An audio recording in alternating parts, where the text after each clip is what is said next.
আজি ঘৰতেই বনোৱা কেক এটা খাবলৈ মন গ'ল আৰু কেকটো কিন্তু বিৰাট ছফ্ট হৈছিলে দেই। আৰু কেকটো কেনেকৈ বনাওঁ তাকে ভাবিলে আপোনালোকক দেখুৱাওঁ। প্ৰথমতে ল'লোঁ 3টা কণী আৰু কণীকেইটা ভাঙি ল'লোঁ আৰু তাতে দিছোঁ আধা কাপ চেনি আৰু সেইখিনি দি মেলি ধুনীয়াকৈ মিক্স কৰি ল'লোঁ প্ৰথমতে।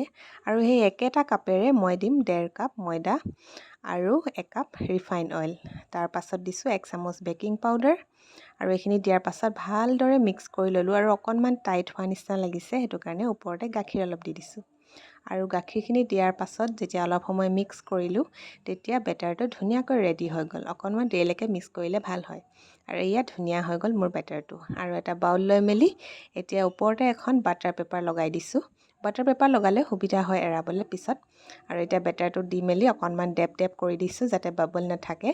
আৰু এতিয়া ড্ৰাই ফ্ৰুটছ ওপৰতে দি দিছোঁ, আলমণ্ড কাটি লোৱা ৱালনাট আৰু দি মেলি এইখিনি এতিয়া বেক কৰি 180 ডিগ্ৰীত আধা ঘণ্টাৰ কাৰণে। আৰু বেক কৰাৰ পাছত এয়া মোৰ কেকটো ৰেডি হৈ গ'ল।